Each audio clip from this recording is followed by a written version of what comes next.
I welcome you all in the online session. Hope you all are fine and having good health. In previous session, we have discussed about the power factor improvement aspect and हमने ये discuss किया था कि power factor जो improve किया जाता है वो कंज्यूमर के एंड पे क्या फ़ायदा देता है और जनरेटिंग स्टेशन के एंड पे क्या फ़ायदा देता है. तो ये लास्ट टाइम दो बातें हमने की थी. इसके आगे फर्दर हम डिस्कशन अपनी स्टार्ट करते हैं पावर फैक्टर इम्प्रूवमेंट के हवाले से सेशन कंटिन्यू करते हुए.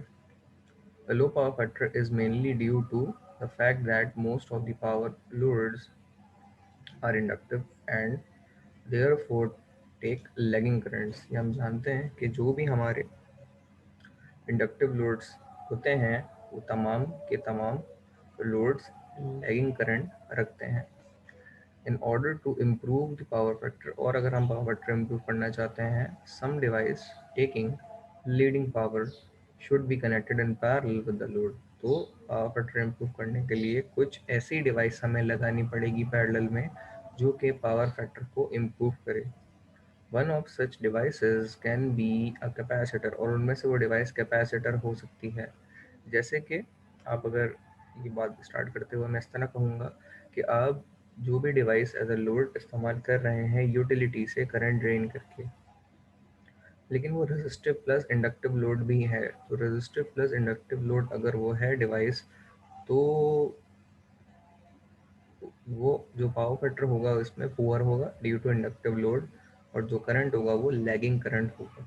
इस पुअर पावर फैक्टर को इम्प्रोवाइज पावर फैक्टर में ट्रांसफॉर्म करने के लिए हमें सेम लोड के साथ पैरेलल में कैपेसिटर लगाने होंगे या कैपेसिटर लगाना होगा जिसके नतीजे में जो आपका करंट होगा वो लीडिंग करंट में ट्रांसफॉर्म हो जाएगा और डिवाइस जो लैगिंग करंट ड्रेन कर रही थी लीडिंग करंट से इम्प्रोवाइज होके ट्रांसफॉर्म होके अपडेट होके आपका पावर फैक्टर इम्प्रूव हो जाएगा. One of such devices can be a capacitor और वो डिवाइस जो कि पावर फैक्टर को इम्प्रूव करवाती है पैरेलल लगा के वो आपका कैपेसिटर होती है device. The capacitor draws a leading current और कैपेसिटर जो ड्रॉ करती है वो लीडिंग करंट ड्रॉ करती है जिससे पावर फैक्टर आपका इम्प्रूव होता है. तो that's the main reason that how we can improve a power factor. The capacitor draws a leading current and partially और completely neutralizes the lagging reactive component जिसके नतीजे में पावर फैक्टर आपका poor हो रहा था. लैगिंग रिएक्टिव कंपोनेंट ड्रेन करती है लैगिंग करंट. तो आपके लैगिंग करंट और लैगिंग पावर फैक्टर को इम्प्रूव किया जाता है capacitor as a device connect करके जो कि अपने अंदर से लीडिंग करंट को लैगिंग करंट से बैलेंस करता है और आपके रिएक्टिव कंपोनेंट को ख़त्म करता है और पावर फैक्टर उससे इम्प्रूव होता है. Component of loading load current this raises the power factor of the load और इसके नतीजे में पावर फैक्टर आपका बढ़ जाता है. तो ये बात भी मैंने डिस्कस की. अच्छा, इसमें एक नज़रिया और भी है जिससे हमें सोचने की ज़रूरत है. देखिए यहाँ पे ना दो थीटा है, theta one theta two. Theta one आपका पावर फैक्टर वन का है और थीटा टू आपका पावर फैक्टर टू का एंगल है. अगर आप थीटा वन की बात करें तो इसमें एंगल बड़ा है और वो नीचे की जानिब जा रहा है. तो ये याद रखें कॉस थीटा का एंगल जितना ज़्यादा बड़ा होगा उसका पावर फैक्टर का जो रिजल्ट होगा कॉस थीटा का वो पुअर होगा और कॉस का थीटा जितना ज़्यादा छोटा होगा उसका पावर फैक्टर उतना ज़्यादा बड़ा होगा. ये हम पिछले न्यूमेरिकल में भी डिस्कस कर चुके हैं. तो इसमें एक इम्पॉर्टेंट एस्पेक्ट ये कि ऑब्जर्वेशन हमें याद होनी चाहिए कि अगर थीटा बड़ा हो तो कॉस थीटा का जो रिज़ल्ट है वो आपका छोटा आएगा. इसका मतलब ये है कि पावर फैक्टर कॉस थीटा छोटा आएगा तो पावर फैक्टर छोटा आएगा यानी कि पावर फैक्टर पुअर होगा. इसका मतलब बड़े थीटा के अंदर पावर फैक्टर पुअर होता है और छोटे थीटा के अंदर पावर फैक्टर आपका इम्प्रूव होता है, गुड होता है. ठीक है. तो असल में मैं इसको इस तरह भी बयान करूँगा कि जब आपका पावर फैक्टर थीटा वन की तरफ जाता है यानी कि वो पुअर पावर फैक्टर होता है, लैगिंग करंट या लैगिंग पावर फैक्टर होता है, तो उस वक्त थीटा उसका ये थीटा वन के वेक्टर के क्रॉस आ रहा होता है जो कि आई है।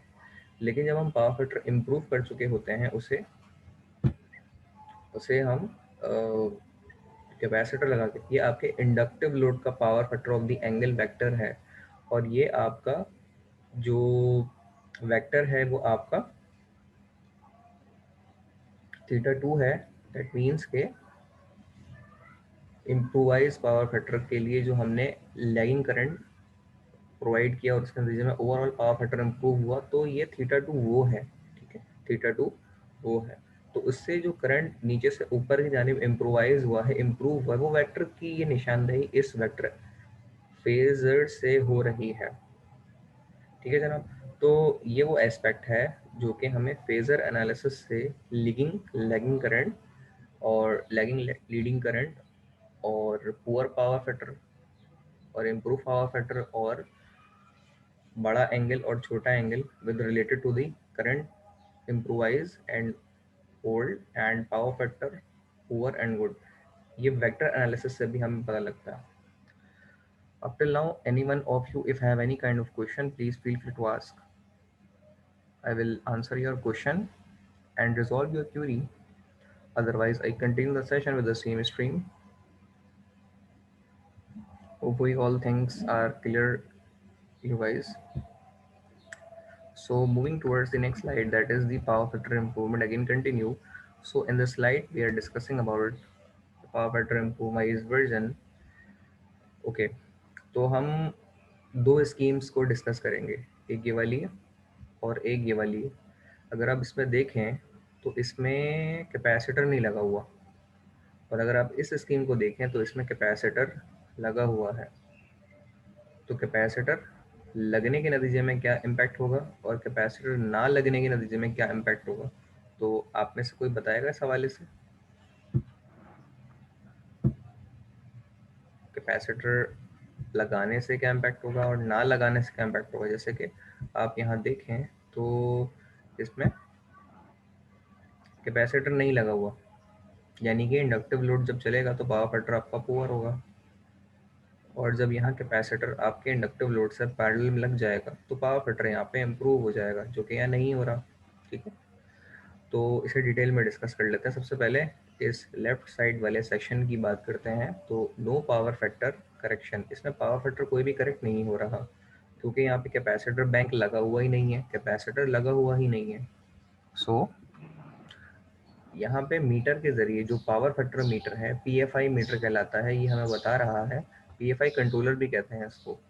तो कंट्रोलर में मीटर लगा हुआ भी होता है। तो ये बता रहा है कि इस वक्त जो पावर फैक्टर है मेरा वो 0.75 है, जो कि एक poor category of power factor में आती है। यूटिलिटी से जो हमें सप्लाई मिलती है वो डायरेक्टली यूटिलिटी से लोड को ड्राइव करती है, और इसके पैरेलल में इसके जो सेंसिंग है पावर फैक्टर की, वो सीटी के ज़रिए या वोल्टेज के ज़रिए से, वोल्टेज करंट के रेशियो से पावर फैक्टर को सेंस किया जाता है।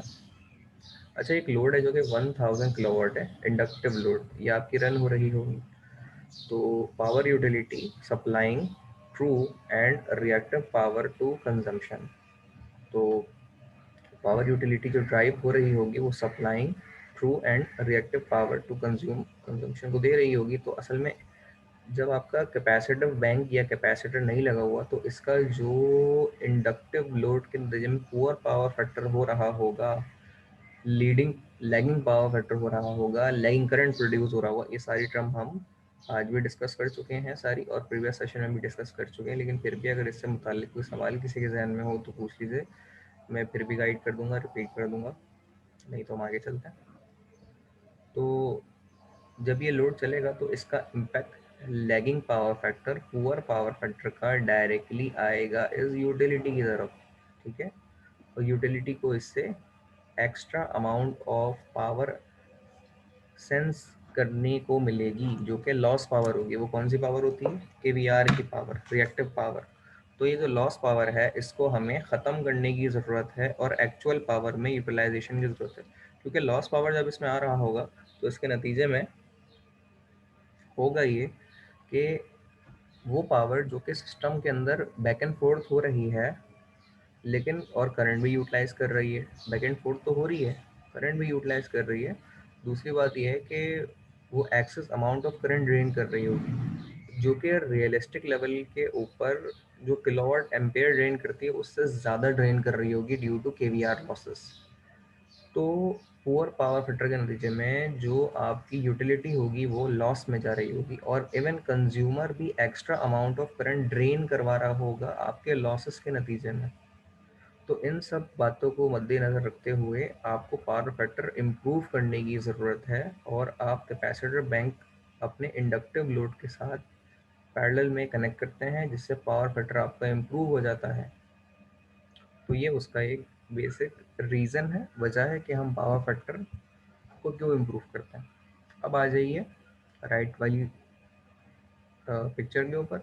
तो विद पावर फैक्टर करेक्शन, तो इसमें पावर फैक्टर की करेक्शन हो रही है। इसको अगर आप गौर से देखें तो ये कैपेसिटर बैंक एक लगा हुआ है जो कि डायरेक्टली कनेक्टेड है मोटर के साथ। अब अगर आप इसे गौर से देखें इसमें, तो कैपेसिटर बैंक जब इससे कनेक्ट होगा तो ये 553 kVAR का कैपेसिटर है, और ये एक नहीं होता है, ये बहुत सारे होते हैं। कैपेसिटर की जो थ्री फेस का कैपेसिटर पावर फैक्टर इंप्रूवमेंट के लिए जो लगता है वो केवीआर की रेटिंग में आता है। इनके माइक्रोफैरेड की भी रेटिंग होती है, लेकिन जो three phase capacitor power factor improvement के लिए आते हैं उनकी रेटिंग केवीआर में होती है। अच्छा, ये शुरू कहाँ से होती है? बेसिकली मैक्सिमम भी जो हम इस्तेमाल करते हैं पावर फैक्टर वो 200 kVA है, 150 kVA है। मैं इसको डिक्रीमेंट की तरफ लेके जा रहा हूँ। आप डायरेक्टली एक 500 kVA का ट्रांसफार्मर इस्तेमाल, सॉरी कैपेसिटर नहीं करते, बल्कि इसकी वो करते हैं आप पेयर में बनाते हैं, या फिर इसको छोटे रेंज में बनाते हैं, ताकि अगर छोटा लोड चले तो उसको भी पावर फैक्टर के इम्प्रूवमेंट के ऊपर लगा के और पावर फैक्टर को इम्प्रूव किया जा सके। तो मैं इसको इस तरह बता रहा हूँ कि 200 kVAR का कैपेसिटर भी होता है, 150 का भी होता है, 100 का होता है, फिर 50 का होता है, फिर 25 का होता है। 25 के आधे करते हैं हम तो 12.5 होते हैं, और 12.5 के आधे करते हैं तो 6.25 होते हैं। तो 6.25 से ये 200 kVAR कैपेसिटर, इससे बड़े भी होते हैं, लेकिन हम कोशिश ये करते हैं कि छोटे स्टेज के कैपेसिटर कनेक्ट करें, जिससे हम पावर फैक्टर को अच्छी तरह इम्प्रूव कर सकें। उस मकसद के लिए हम ये कैपेसिटर लगाते हैं, और ये बहुत सारे कैपेसिटर लगते हैं। 553 kVAR के लॉस को इम्प्रोवाइज़ करने के लिए जो कंपनसेटिंग कैपेसिटर लगते हैं वो बहुत सारे लगेंगे, जो कि 50-50 के होंगे, 100-100 के होंगे। तो उसके बिहाफ पे आपका, और ये लोड एक नहीं होगा, बहुत सारे लोड होते हैं इंडक्टिव। अगर मैं पूरी एक मिल की बात करूँ तो उसके अंदर इस तरह की कुछ 50-60 मोटर्स चल रही होती हैं, तो ऑटोमेटिकली उनका पावर फैक्टर पुअर होता है। बहरहाल, यहाँ तक बात करने के बाद हमने ये तो समझ लिया कि इंडक्टिव लोड के साथ अगर मैं कैपेसिटर लगाऊंगा तो पावर फैक्टर आपका इम्प्रूव हो जाएगा। और इम्प्रूव जब होगा तो देखें, पहले कैपेसिटर के बगैर जो पावर फैक्टर की वैल्यू आ रही थी वो 0.75 थी कॉस फाई, लेकिन कैपेसिटर बैंक या कैपेसिटर कंपनसेटिंग लगाने के नतीजे में पावर फैक्टर जो इम्प्रूव हुआ है वो 0.95 इम्प्रूव हो गया। इसका मतलब कैपेसिटर बैंक लगाने से पावर फैक्टर इम्प्रूव हो गया है। और इसका इम्पैक्ट या फ़ायदा क्या होगा? इसका इम्पैक्ट और फ़ायदा ये होगा कि पुअर पावर फैक्टर के अंदर जो आपके इंडक्टिव लॉसेस के नतीजे में करंट एक्स्ट्रा ड्रेन हो रहा था यूटिलिटी से लोड की तरफ due to excess amount of KVAR और पुअर पावर फैक्टर, तो वो एक्सेस अमाउंट ऑफ करंट जो लॉसेस के नतीजे में, केवीआर लॉसेस के नतीजे में आप यूटिलिटी से लोड की तरफ ड्रेन कर रहे थे, वो केवीआर लॉसेस के नतीजे में होने वाले जो एक्सेस अमाउंट ऑफ करंट के लॉसेस होते हैं वो सब ख़त्म हो जाएंगे, और आपको करंट की बचत होगी। और extra amount of current losses की वजह से आपको सिस्टम से एलिमिनेट कर चुके होंगे। ये इसका फ़ायदा है कि आप पावर फैक्टर करेक्शन क्यों करते हैं। इवन अगर आप बात करें इंडस्ट्रियल या कमर्शियल लेवल के ऊपर आपके चलने वाले लोड के पावर फैक्टर के इम्पैक्ट के ऊपर, तो पावर फैक्टर जब इम्प्रूव किया जाता है कमर्शियल लेवल के लोड के ऊपर या एक इंडस्ट्रियल लेवल के लोड पे, तो इनमें जो बिजली की बचत होती है वो हज़ारों और बाज़ औक़ात लाख तक बचत हो जाती है। अगर बिल आपका लाखों से ऊपर है तो बिजली की बचत हज़ारों और लाख तक की रेंज में हो जाती है, क्योंकि बाज़ जो इंडस्ट्रीज़ हैं उनका महीने का बिल जो है वो 25 लाख का आता है कुछ का, या 10 लाख का आता है। तो इनके बिहाफ पे अगर इनके लॉसेस ज़्यादा होंगे और वो कम किए जाएंगे inductive load capacitor bank connect करने के नतीजे में, तो आपके जो पावर फैक्टर इम्प्रूव करने के नतीजे में इनकी जो बिल की कंजम्पशन होगी करंट की वो भी कम हो जाएगी, क्योंकि लॉसेस कम हो गए। तो इसका ऑटोमेटिकली फ़ायदा इंडस्ट्रियल और कमर्शियल कंज्यूमर को डायरेक्टली होता है। अच्छा, रेजिडेंशियल कंज्यूमर उसको फ़ायदा या नुकसान क्यों नहीं होता? इसका फ़ायदा हो सकता है, लेकिन जो कमर्शियल लेवल के कंज्यूमर हैं उनके ऊपर पावर फैक्टर की पेनल्टी नहीं होती। हमेशा याद रखें, जो आपका इंडस्ट्रियल और कमर्शियल कंज्यूमर होता है, टैरिफ होता है, अगर वो आपको यूटिलिटी बावर करवाती है, वार्निंग देती है कि भाई अपना जो पावर फैक्टर है उसे इम्प्रूव कर लें, वो पुअर आ रहा है, और अगर आप उसे इम्प्रूव नहीं करते तो आप याद रखें कि जो यूटिलिटी है लाइक के इलेक्ट्रिक, हेस्को, हैप्को, क्वेस्को, तो ये आपके ऊपर पावर फैक्टर इम्प्रूव ना करने के नतीजे में पेनल्टी भी डाल सकती है, कमर्शियल और इंडस्ट्रियल में। लेकिन रेजिडेंशियल का जो टैरिफ होता है उसके ऊपर पावर फैक्टर की पेनल्टी नहीं होती। ठीक है, ये ध्यान में रखिएगा। जो आपका डोमेस्टिक कंज्यूमर होता है, यानी हम जो हाउस होल्ड में इलेक्ट्रिसिटी यूटिलाइज करते हैं, इन पे पावर फैक्टर की पेनल्टी नहीं होती। तो आप पावर फैक्टर अच्छा चलाएं, पुअर चलाएं, पावर फैक्टर की कोई पेनल्टी नहीं है हमारे रेजिडेंशियल या डोमेस्टिक कंज्यूमर के ऊपर। तो फिर हम क्या पावर फैक्टर डोमेस्टिक लेवल का रेजिडेंशियल लेवल के ऊपर भी इम्प्रूव करें या नहीं करें? इस सवाल का जवाब है कि अगर हम कर लेते हैं पावर फैक्टर, जैसे मेरे घर में जो इंडक्टिव लोड है या आपके घर में जो इंडक्टिव लोड चल रहा होगा, उनकी अगर हम कैटेगराइजेशन करें तो ऑन एवरेज लोगों के घरों में 6 पंखे होंगे। ठीक है, उनमें छोटे बड़े सब मिला के, तो वो सारे इंडक्टिव लोड हैं। रेफ्रिजरेटर, डी फ्रीज़र, इन सब का अगर लोड निकाला जाए तो मिसाल के तौर पे ये 2 किलोवाट बनता है।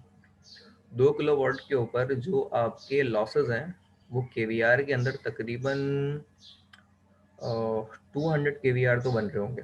ठीक है, 200 केवीआर ले लें तो, नहीं 200 केवीआर नहीं, 200 वीएआर बन रहे होंगे, केवीआर तो बहुत ज़्यादा हो जाएगा। तो 2 किलोवाट के अगर ये सारे का सारा लोड जो कि 2 किलोवाट का आपका चल रहा हो, 2000 वाट का, तो इनके अंदर एज एन एग्जांपल अगर प्रोड्यूस होता है लॉस तो वो 200 वीआर का होगा। तो आपको 200 वीएआर के कैपेसिटर लगाने होंगे अपने लोड के साथ या फिर अपने मीटर की तरफ पैरेलल में, तो आपका पावर फैक्टर इंप्रूव हो जाएगा। और जब पावर फैक्टर एक डोमेस्टिक या रेजिडेंशियल के लेवल के ऊपर इम्प्रूव होगा तो इसका फ़ायदा हमें अपने बिल में नज़र आएगा, यानी कि लॉसेस के नतीजे में जो 200 केवीआर के लॉस आपके सिस्टम या आपके घर में यूटिलाइज हो रहे हैं या लॉस हो रही है पावर 200 वीआर की, तो उसके अंदर एम्पेयर भी आपका लॉस हो रहा होगा। जैसे मिसाल के तौर पे 0.5 एम्पेयर, ठीक है, ऑन एवरेज, तो 0.5 एम्पेयर की बचत हो जाएगी आपकी, और इसका जो डायरेक्टली इम्पैक्ट है आपके बिल के ऊपर भी नज़र आएगा। ठीक है, पानी की मोटर बाज होगा, जैसे मेरे घर में 3 पानी की मोटर्स लगी हुई हैं, एक बोरिंग की है, एक ऊपर चढ़ाने की है, और एक डंकी पंप है जो लाइन से लेती है। तो मेरा जो इंडक्टिव लोड है बहुत हैवी ड्यूटी पे, क्योंकि वो लोड जो है वो 2 हॉर्स पावर की मोटर है, एक वो डायरेक्टली बोरिंग से चौथे फ्लोर तक पहुंचाती है। इसी तरीके से जो फैंस है मेरे घर में वो तकरीबन 10 के करीब फैंस हैं, और डिफ्रीज़र और फ्रीज़र, डिफ्रीज़र इतना नहीं चलाते हम, तो ये सब मिला के भी तकरीबन 3 किलोवाट का लोड बन जाता है अगर इन सबको ऐड किया जाए। लेकिन ये उस सूरत में है जब ये सब का सब एक साथ लोड ऑन हो, तो उस वक्त एक्सेस अमाउंट ऑफ लॉसेस के नतीजे में करंट ड्रेन होगा जो कि पावर फैक्टर को लैग करेगा, पुअर करेगा। तो उसको इम्प्रूव करना ज़रूरी है, जो कि कैपेसिटर से कर सकते हैं। और जब आप पावर फैक्टर इम्प्रूव कर लेंगे तो इसका डायरेक्टली जो इम्पैक्ट है वो आपके करंट की बचत में होगा, और इसका डायरेक्टली इम्पैक्ट फिर आप पैसों की सूरत में देख सकेंगे, आपका बिल कम आएगा और आपकी लॉसेस के नतीजे में आपको access amount of current drain ना करना पड़ेगा और बिल भी कम आएगा। तो ये सारी वो बातें हैं जो हम प्रीवियस सेशन में और करंट सेशन में डिस्कस कर चुके हैं। Up till now, anyone of you if have any kind of question regarding today's session and previous session, you can raise your query and ask your question. I will answer the kind of question from your side. And if all things are clear in your mind, so we continue the session with the next slide. तो अब आते हैं capacitor rating calculations की तरफ जनाब। तो अगर आप ये देखें तो ये 3 फेज के कैपेसिटर्स होते हैं। 3 फेज के कैपेसिटर की निशानी होती है, इनमें 3 टर्मिनल होते हैं, 1 2 3 डेल्टा कनेक्टेड होते हैं ये। तो डेल्टा कनेक्टेड होता है, रेड येलो ब्लू में लगते हैं, पावर फैक्टर को इम्प्रूव कर देते हैं ये। तो ये अंबर के कैपेसिटर है, अंबर के कैपेसिटर वो होते हैं